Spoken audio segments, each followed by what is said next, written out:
श्रमण संस्कृति के अमृत पुरुष व विलक्षण प्रतिभा के धनी युग प्रधान आचार्य सम्राट पूज्य श्री शिव मुनि जी महाराज साहब का समग्र जीवन सत्यम शिवम सुंदरम का जीवंत प्रतीक रहा है। परमात्मा स्वरूप महान सद्गुरु के रूप में आप सदैव जन जन की श्रद्धा के केंद्र हैं।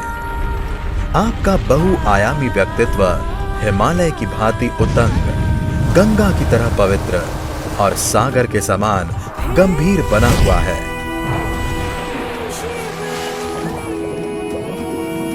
शिव मैं देखूं साई, मैं तो शिव मैं देखूं साई, शिव मैं देखूं साई, मैं तो शिव मैं देखूं साई। अतिमुक्त कुमार के बारे में जो छोटा बच्चा कैसे गया, कैसे उसके माता पिता ने उसने आहार दिया, फिर आहार करने के बाद सीधा गौतम से पूछा, गंधर्व आप कहाँ जा रहे हो? अब तो मैं भगवान के पास, मेरे गुरुदेव उनके पास जा रहा हूँ। वो कहाँ रहते हैं कुछ पता नहीं।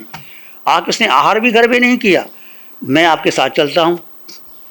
अब गौतम ने देखा बाल की इतनी जिज्ञासा है, उसको इनकार भी कर नहीं पाए, ऐसा भी नहीं कह पाए तुम जाओ घर में भोजन करके फिर आ जाना। उंगली पकड़ ली, मैं साथ चलता हूँ। गौतम ने कहा चलो साथ। वहाँ जाते हैं भगवान के पास। गंधर्व गौतम 14,000 साधुओं का नायक जो आहार लाए। हमारे यहाँ वर्णन आता है कि जैसे अब आहार पानी लेके आओ, इच्छा कर्म का पाठ पढ़ने के बाद अपने गुरु को, बड़े आचार्य को या कोई स्थविर को, रोगी को, उनको पहले आहार दिखाओ, पहले उनको कहो तुम ग्रहण करो फिर ग्रहण करना नहीं। ऐसा नहीं कई बार आहार आया, अच्छा माल खा गए और बाकी दिखा दी, मेरा ही कुछ नहीं, हम क्या करें। ऐसा नहीं करना, कभी नहीं करना। तो आहार भगवान ने कहा संविभागो तस्मुखो, संविभाग करना। हम आपके घर में कुछ भी लेके आए छोटे मुनि, हम इकट्ठे बैठते हैं, इकट्ठे बैठने के बाद आहार को देखते हैं, फिर किस मुनि को क्या आवश्यकता है पहले उससे निवेदन। किसी की तपस्या है तो पहले उनसे पूछना चाहिए आपको क्या कपता है। तपस्वी को, रोगी को, जिसकी जो रुचि हो फिर उसको दिखाओ। और आपके घर में भी जाते हैं, आपके पास बहुत कुछ होता है देने के लायक। अब देखो अतिमुक्त कुमार की माता ने 4 प्रकार का आहार दिया। असनम पानम खाइदम स्वादम। 4 प्रकार का आहार क्या होता है? असनम मैंने अन्न, रोटी दाल सब्जी। पानी का मतलब पेय पदार्थ, पानी, दूध वगैरह पानी। खादिम, खाद्य में मिठाई, जो भी आप मिठाई, कितनी प्रकार की मिठाई होती है। स्वादिष्ट, असनम पानम खाइमं स्वादिष्ट। स्वादिष्ट में क्या आता है? जैसे आप मुखवास है। 4 प्रकार का आहार। इसका मतलब है उनकी माता जी रानी थी, वो तो रखती थी। आप भी घर में 4 प्रकार का आहार रखो ताकि किसी मुनि को कोई खांसी है, कुछ है, उस समय उसको जो दवाई चाहिए वो ले सको। 4 प्रकार का आहार देती है। तो गंधर्व गौतम भगवान के चरणों में आते हैं, आके इर्यापथि का पाठ पढ़ते हैं, भगवान को आहार दिखाते हैं, भगवान को आहार दिखा करके वो आहार करते हैं। भगवान के पास अतिमुक्त कुमार बैठा है, वंदना की उन्होंने। वंदना करने के पास बैठ गया तो भगवान परिषद आई थी। भगवान ने तो उपदेश दिया, उपदेश एक ही उपदेश दिया। उपदेश सुन करके भगवान के चरणों में आया, परिषदा चली गई। प्रभु क्या मैं आपके पास दीक्षा ले सकता हूँ? देखो छोटा बच्चा, मैं दीक्षा ले सकता हूँ? भगवान ने कहा आसोम देवान पिया। भगवान एक ही बात कहते हैं, जैसे आपकी आत्मा को सुख। भगवान तो जानते हैं, इनकार भी नहीं करते, ऐसा भी नहीं करते जल्दी जल्दी तुम दीक्षा ले, जैसे आपकी आत्मा को सुख। घर में आता है, घर में आके माता पिता को कहता है हे पिता, हे माता, मैं दीक्षा लेना चाहता हूँ। माता पिता तो एक ही बेटा, सुकमाल बेटा, सुंदर बेटा। और दीक्षा की बात सुन करके तो माता पिता कहने लगे तू क्या जानता है दीक्षा क्या होती है? ऐसा कोई दीक्षा ली जाती है क्या? तू बच्चा है, अभी पढ़ लिख बड़ा हो, फिर बाद में सोचेंगे।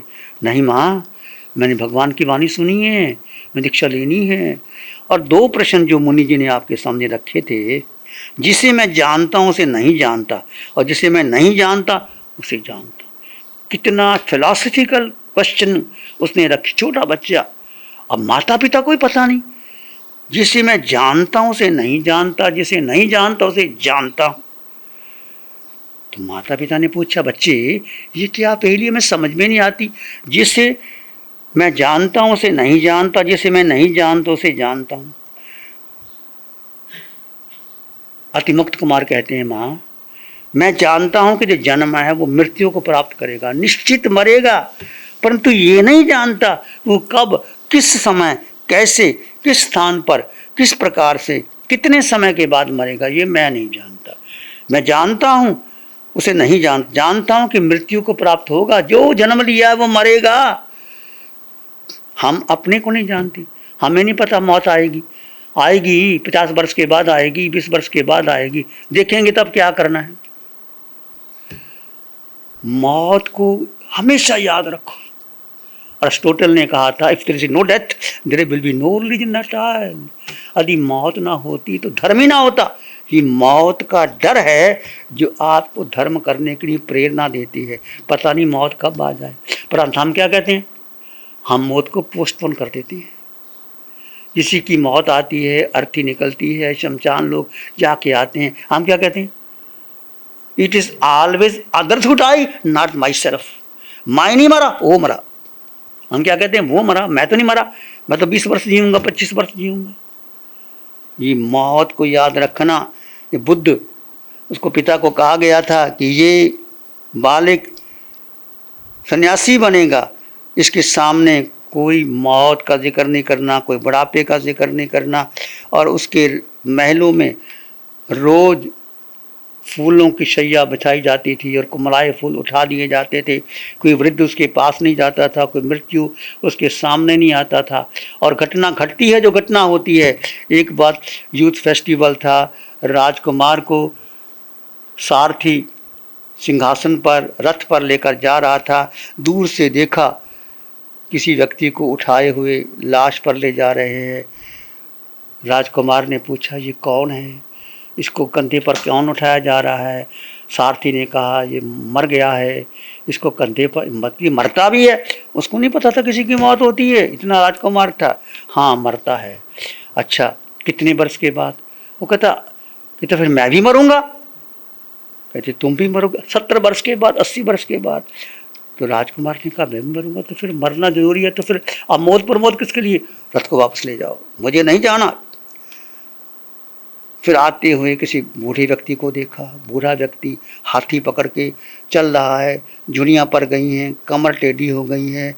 राजकुमार ने कहा, सारथी इस व्यक्ति को क्या हो गया, ये चल क्यों नहीं पाता, ये टेढ़ा क्यों चलता है, कमर को झुक गई है। सारथी ने कहा, राजकुमार ये व्यक्ति बूढ़ा हो गया है, इसकी कमर टेढ़ी हो गई है, चल नहीं सकता, मुंह में लार आ रही है, चेहरे में झुर्रियाँ पड़ रही हैं।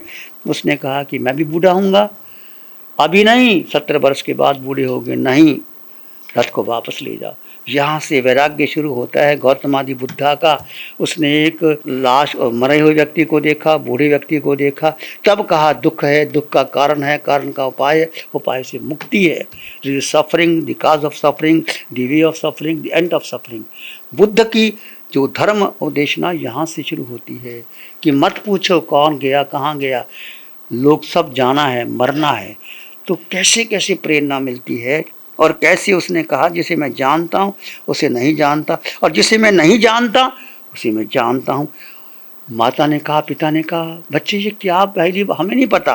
उसने कहा, मैं जानता हूँ, मैं ये नहीं जानता कि कर्म बंध के किन कारणों से जीव 4 गति 84 लाख जीवा योनि में भ्रमण कर रहा है।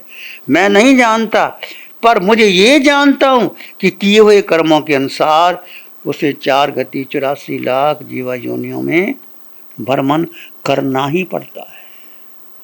बहुत सटीक प्रश्न है, उसने उत्तर दिए। मैं नहीं जानता हूँ उसे नहीं जानता, जिसे मैं नहीं जानता उसे जानता हूँ। मैं जानता हूँ जो जन्मा है वो मरेगा, पर नहीं जानता किस व्यक्ति कब कैसे किस स्थान पर मरेगा। मैं नहीं जानता कर्म बंध के किन कारणों से जीव 4 गति 84 लाख जीव योनि में जाता, पर ये जानता हूँ कि हर कोई व्यक्ति अपने कर्मों के अनुसार 4 गति 84 लाख जीव योनि में, ये कर्म सिद्धांत को मैं और आप स्वीकार कर लें तो जो भी कष्ट आता है हमें, आज रोग आया, बीमारी आई, धंधे में प्रॉफिट हुआ, लॉस हुआ, कोई आपको साथ देता है, कोई नहीं देता, परिवार में संघर्ष होता है। हम सब में कर्मों का सिद्धांत, कर्म है, कर्म का अंतराय है। इस बात को लेकर ये सारी आप कथा तो आप सुन चुके हों। माता पिता ने बहुत समझाया, प्यार से समझाया, डांट डपट के समझाया, परंतु वो नहीं माना। आखिर लालच दिया कि एक दिन का राज आप ग्रहण करो। राजकुमार चुप हो गया। जैसे गसुकमाल को एक दिन का कृष्ण ने राजा दिया था, वैसे राजकुमार को राज्य दिया गया और वैराग्य पक्का था उसको तो। और कहने लगा अच्छा ठीक है, राज्य दे के फिर क्या आज्ञा क्या है, बस मेरे लिए दीक्षा की सामग्री तैयार करो, आगा पात्रा लाओ। उसी के अनुसार जब माता पिता ने पूरी देखा कि वैराग्य पक्का है, छोटे बच्चे को माता पिता ने आज्ञा दे दी, इनकार नहीं किया। भगवान के श्री चरणों में गए और भगवान ने उसको दीक्षा दे दी, छोटे बच्चे को दीक्षा दे दी। छोटा बच्चा था। अब वो घटना भी आपने सुनी हुई कि बरसात आ गई, मुनि बाहर जाते हैं शौच आदि के लिए, अपने साथ पात्र ले जाते हैं पानी वगैरह लेकर के। तो रास्ते में जो सभी बहुत से मुनि थे, साथ बच्चा भी जा रहा था। उसने देखा बहुत पानी बरसा हुआ था, नाल लगी हुई है, तो बच्चे को देखा, वो खेल याद आ गया। एक पाल बनाई और वहाँ पात्री तरा दी और बड़ा खुश हुआ, मेरी नाव तेरे, मेरी नाव तेरे। बाकी जो मुनिराज बड़े थे उन्होंने देखा और नाराज हो गए कि ये कैसा बच्चा है। अब भगवान को ही निंदा, खींचना, गलाने का भाव कि कैसे भगवान हैं, छोटे बच्चे को दीक्षा दे देते हैं, पता कुछ नहीं है, कितना दोष लगा दिया, कच्चे पानी का दोष लगा दिया, पात्री उसमें डरा दी, सारी बातें वो मन में कहते। और बच्चे को बिना बताए उस बालक को भगवान के पास चले जाते। भगवान ने कहा, ए मुनियों, तुम छोटे मुनि की तो चरम शरीरी है, इसी जन्म में मोक्ष जाएगा। उसकी बच्चे की तुमने हृदय की ऋजुता, सरलता, शुद्धता, पवित्रता, कोमलता को नहीं देखा, तुमने ऊपर के वातावरण को देखा। मुनियों, उसकी निंदा, खींचना, अवहेलना ये तुमने की है, उसकी आलोचना करो, उसको लेके आओ। भगवान कहते उसको लेके आओ अपने साथ। वो छोड़ के चले गए थे। जब वो भगवान उनके पास आए, मुनियों ने, जब भगवान ने कहा तो क्षमा मांगी, हाँ प्रभु, हमारे मन में ये भाव आए थे कि कैसे दीक्षा दी जाती है। देखो बड़े बड़े मुनि छोटे मुनि को कैसे कहते थे। भगवान ने कहा उसकी निंदा मत करो, उसके हृदय को देखो। तो हमें भी शिक्षा मिलती है। कोई छोटा बाल मुनि दीक्षा ले लेता है या कोई गलती भी हो जाती है, हमारे से भी गलती हो जाती है, आप बड़े प्यार से अलग से हमें कहिए। और किसी को कई बार आजकल व्हाट्सएप का ज़माना है, कोई जरा सी बात होती है पूरे भारत में क्या विश्व देशों में चली जाती है। आपको क्या मिलता है? कर्मों का बंधन होता है। हो सकता है गलती हो जाए, बड़ी से बड़ी गलती भी हो जाए। आपके घर में भी जैसे आपका बेटा है, आपकी बेटी है, कोई बड़ी से बड़ी गलती हो जाए, कि आप बाहर बताते हैं किसी को? घर में ही सुलझाने की कोशिश करती हैं। ऐसी कोई बड़ी से बड़ी गलती हो जाए तो उस मुनि को, उस साध्वी को घर में एकांत बैठकर एक बार दो बार समझाओ, नहीं फिर समाज के सामने ले जा कर के उसको कह दो, अच्छा भाई तुम अपने संसार का मार्ग दिखा दो। ये होता है धर्म का मार्ग। तो जब भगवान ने कहा ये चरम शरीरी है, ये दीक्षा लेगा, ये मोक्षगामी आत्मा है, तुम क्या करते हो, क्यों निंदा करते हो, कृष्णा करते हो, ग्रहणा करते हो इसकी। तो मुनि वापस आए, उसको लेके आए भगवान के चरणों में, भगवान के पास आया। फिर उसको विचार आया, बच्चा था, बच्चे ने कहा हो मेरी तो बड़ी गलती हो गई, मैंने क्या कर दिया, मुझे क्या ज़रूरत थी करने की। अब ऐसा सुन करके उसने फिर आलोचना की। बच्चे बड़ी जल्दी समझ जाते हैं, बच्चे बड़े कोमल होते हैं, उसको प्यार से समझाओ ना, सारी बात समझ जाते हैं। तो उन्होंने आलोचना की, ऐसी आलोचना की कि बहुत कर्मों की आलोचना कर।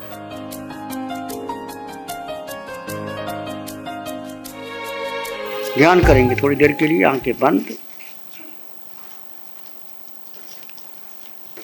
मन वचन काया शांत, शरीर शांत, विचार शांत, सृष्टि शांत, वातावरण शांत, हर दिशा हर किनारा शांत। सिर के सिरे से पांव के अंगूठे तक आपके भीतर देह में आत्म प्रदेश विद्यमान है, असंख्यात प्रदेशी आत्मा देह में आकार है, आकार में निराकार आत्मा। सिर के सिरे से पांव की अंगूठे तक निराकार आत्मा।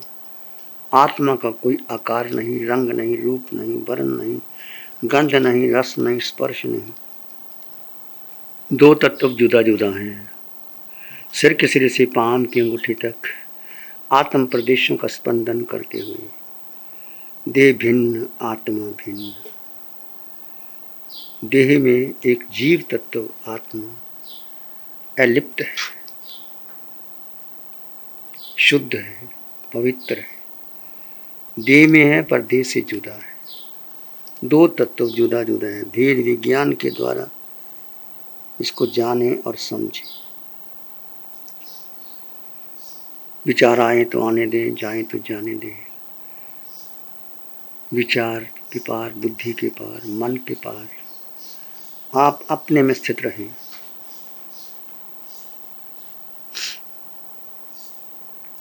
भीतर के मौन को घटने दें। किसी विचार संस्कार को महत्व मत दें। इसी में एक लंबा गहरा सांस ले। अरिहंत परमात्मा के चरणों में कृतज्ञता ज्ञापित करें। एक और लंबा गहरा सांस। अरिहंत परमात्मा के चरणों में नमन और वंदन। दोनों हाथों को आंखों पर ले जाएं। हल्का सा स्पर्श, धीरे से आंखें खोल सकते हैं। नमो अरिहंतानंग, नमो सिद्धानंग, नमो आयरियानंग, नमो जयनंग, नमो लोय सब सावनंग, धम्मो मंगल मुकीठम अहिंसा संयमो तवो, देवावित्तंग नमं संति जस धम्मे श्यामनो। श्री चत्तारी मंगलम, अरहंता मंगलम, सिद्धा मंगलम, साहु मंगलम, केवली पानत्तो धम्मो मंगलम। चत्तारी लोगोत्तम, अरहंता लोगोत्तम, सिद्धा लोगोत्तम, साहु लोगोत्तम, केवली पानत्तो धम्मो लोगोत्तम। चत्तारी शरणं पवज्जामि, अरहंते शरणं पवज्जामि, सिद्धे शरणं पवज्जामि, साहु शरणं पवज्जामि, केवली प्रणतं धम्मं शरणं पवज्जामि। चारेश्वराय